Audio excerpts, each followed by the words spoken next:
تقریباً آپ جو بات کر رہے ہیں اس میں آپ اگست کی بات کر رہے ہیں، جو حکومت کا جو ٹینیور کمپلیٹ ہونے کی بات کر رہے ہیں وہ اکتوبر کی بات کر رہے ہیں، تو اس میں کوئی زیادہ ڈیفرنس نہیں ہے، لیکن آپ حکومت کو پریس کرنے کی کیا وجہ ہے اس کی؟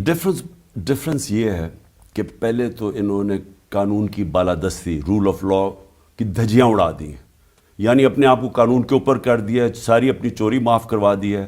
یعنی وہ کیسز جو ان کے دور میں بنے ہوئے تھے، یہ تو پچھلے 2008 اور 18 کے بیچ میں کیسز تھے، وہی اپنے سارے کیسز معاف کروا دیے ہیں. شہباز شریف، نواز شریف، مریم، یہ سارے بچ گئے ہیں، زرداری، ان سب کے کیسز ختم ہو گئے ہیں.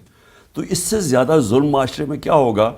تو اس لیے جتنی دیر یہ جائیں گے، ان کا تو مقصد صرف اپنے کیسز ختم کرنا ہے. دوسری بات یہ ہے کہ 2 مہینے اس وقت بڑے دور لگ رہے ہیں. آپ کہہ رہے ہیں نا کہ اگست تک، میں تو ابھی کی بات کر رہا ہوں. ہمیں تو خطرہ یہ ہے کہ جس طرح آج ہماری اکانومی ٹینک کر رہی ہے، ہمارے $4 ارب کے تو ریزروز رہ گئے ہیں، ہمارے سارے $4 ارب کی تو چیزیں پڑی ہیں پورٹ کے اوپر جو اٹھا نہیں رہے، چیزیں مہنگی ہو رہی ہیں، بے روزگاری، فیکٹریاں بند ہو رہی ہیں. ہمیں تو 2 مہینے ان کے گزارتے ہوئے مشکل لگ رہے ہیں. میری اپنی پیشن گوئی یہ ہے کہ جو بھی ہو جائے، یہ اب گورنمنٹ مجبور ہو جائے گی الیکشن کروانے کے لیے اپریل میں. ایک جو عام رائے پائی جاتی ہے کہ آپ کی جو اپریل سے لے کے اب تک جو مسلسل جو الیکشن کی طرح کی مہم چل رہی ہے، جو آپ لوگوں کو الیکشن کی طرح کا ایک ماحول بنا کے رکھا ہوا آپ نے، اس میں یہ لگ رہا ہے کہ پولیٹیکل انسٹیبلٹی کی وجہ سے وہ حکومت کوئی معاشی طور پہ کوئی فیصلہ نہیں کر پا رہی، اور یہ بہت زیادہ کرائسس کو ایڈ کر رہا ہے معاشی طور پہ. وہ آپ کو بلیم کرتے ہیں کہ آپ انہیں معیشت کے حوالے سے ان سے کوئی تعاون نہیں کر رہے. ان سے سوال پوچھیں کہ انہوں نے کیوں گورنمنٹ یہ سازش کر کے ہماری گرائی تھی، جبکہ 17 سال میں آپ پاکستان اکنامک سروے اٹھا کے دیکھ لیں، 17 سال میں جو سب سے بہترین معاشی پرفارمنس کسی حکومت وہ ہماری تھی. تو ہم کون سی کوئی غلطی کر رہے تھے جو انہوں نے سازش کر کے ایک آرمی چیف کے ساتھ مل کے گورنمنٹ گرائی ہے، اور اس کے بعد ان سے سنبھالی نہیں گئی. میں نے جنرل باجوہ کو، میں نے اور شوکت طرین نے واضح طور پہ بتایا تھا کہ اگر آج آپ نے پولیٹیکل انسٹیبلٹی کاز کر دی یہ سازش کامیاب کرنے کے لیے، یہ سنبھالنے سے کوئی بھی نہیں سنبھال سکے گا. اور وہی ہوا، ان سے سنبھالی نہیں گئی. مارکیٹس نے ان کے اندر جلدی سے کانفیڈنس لوز کر دیا. یہ اپنی چوریاں اور NRO 2 لے رہے تھے، ملک کے اندر کیوس آنا شروع ہو گیا. تو آج ذرا بزنس مین سے تو پوچھیں کہ یہ کیا ہماری وجہ سے ہوا ہے، یا انہوں نے آتے ساتھ ہی مارکیٹس کو یہ ایک اندازہ ہوا کہ ان کے پاس تو روڈ میپ ہی کوئی نہیں ہے، روڈ میپ تو NRO 2 تھا، تو انہوں نے آ کے جو کیا ملک کے ساتھ. میں تو سوال یہ پوچھتا ہوں کہ جو جنرل باجوہ نے ان کے ساتھ مل کے کیا ہے، دشمن بھی نہ پاکستان سے کرتا. آج اٹھا کے دیکھ لے کہ اپریل میں پاکستان کدھر کھڑا تھا، آج کدھر کھڑا ہے. یہ پولیٹیکل انسٹیبلٹی سے نہیں ہوا. میری دفعہ 3 انہوں نے لانگ مارچز کی تھی، 3 دفعہ لانگ مارچز کی تھی. سارا وقت انہوں نے ہماری گورنمنٹ کی تنقید کی، اس کے باوجود ہم ترقی کر رہے تھے. آپ کا ایک بڑا واضح موقف تھا کہ آپ الیکٹیبلز کو نہیں لیں گے. اب آپ کی ایک کیو لیگ کے ساتھ آپ نے مرجر کیا.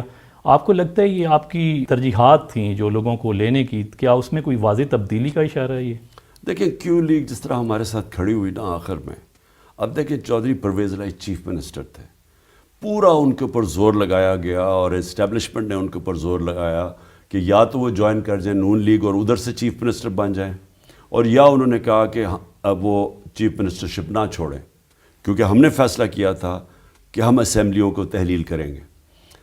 تو وہ جب ہمارے ساتھ کھڑے رہے اور انہوں نے اتنی وفاداری دکھائی، تو پھر ان سے تو ہم نے وفاداری واپس دینی تھی ان کو، اور وہ یہ ہے کہ وہ ضم ہو جائیں گے اور وہ ہماری اب پارٹی کا حصہ بن جائیں گے. طالبان کے حوالے سے آپ کا بڑا ایک واضح موقف رہا ہے کہ آپ ان کو انگیج کریں. ریہیبلیٹیٹ کا آپ نے بار بار ان کو کہا کہ ان علاقوں سے لائیں تاکہ ڈس آرم ہونے کی بنیاد پہ، لیکن اب آپ نے دیکھا کہ ایک دم سے دہشت گردی کے واقعات میں اضافہ دیکھنے میں آیا. تو کیا آپ کی ریہیبلیٹیشن پالیسی جو تھی، کیا وہ آپ اس پہ نظر ثانی کریں گے کہ آپ کو لگتا ہے کہ وہ صحیح نہیں تھی؟ دیکھیں ایسا نہیں ہوا. جیسے افغانستان میں رجیم چینج ہوئی تو افغانستان میں جو TTP بیٹھی ہوئی تھی، افغان گورنمنٹ نے انہوں نے کہا کہ اب پاکستان واپس جاؤ. پچھلی جو غنی حکومت تھی وہ ان کو پیٹرنائز کر رہی تھی، ادھر سے یہ حملے کرتے تھے پاکستان میں. جب یہ دوسری گورنمنٹ آئی انہوں نے کہا واپس جاؤ. اب جب انہوں نے واپس آنا تھا تو پاکستان کے پاس کیا راستے تھے؟ 2 راستے تھے نا. یا تو ان کو 40,000 لوگوں کو جن کو فیملیز اور یہ فائٹرز تھے ان کو کھڑا کر کے تو گولی مار دیتے. اگر وہ نہیں کرنا تھا تو ان کو ریہیبلیٹیٹ کرنا تھا. اور یہ ساری پولیٹیکل پارٹیز آن بورڈ تھی اس کے لیے کہ ہم نے ان کو ریہیبلیٹیٹ کرنا. اور ریہیبلیٹیٹ کیا ہی نہیں. وہ آئے اور یہ ایک دم نہیں ہوا، یہ آہستہ آہستہ جب ان کو وہ لوگ آنا شروع ہوئے، کوئی ان کو کوئی ریہیبلیٹیٹ نہیں کیا، ان کے اوپر کوئی توجہ نہیں دی، ان کے اوپر کوئی پیسہ نہیں خرچ کیا جو ہم نے پیسہ کیا تھا، ہوا کیا کہ اب آہستہ آہستہ وہ بڑھنا شروع ہو گئے. اور وہی جو ہمیں خوف تھا کہ یہ جب واپس آئیں گے تو اگر آپ نے ان کے لیے توجہ نہ اس کے اوپر دی تو پھر آہستہ آہستہ جگہ جگہ شروع ہو جائے گی دہشت گردی، وہ شروع ہو گئی ہے. آپ کی نئے جو آرمی چیف ہیں ان کے ساتھ کسی قسم کا آپ کے روابط قائم ہوئے ہیں؟ جب آپ کے صدر عارف علوی کے ذریعے کوئی آپ نے رابطہ قائم کیا ہے؟ کوئی آپ کی کوئی نئی ورکنگ ریلیشن شپ کیا ہوگی آرمی کے ساتھ؟ دیکھیں ہماری تو کوئی اس وقت ریلیشن شپ نہیں ہے.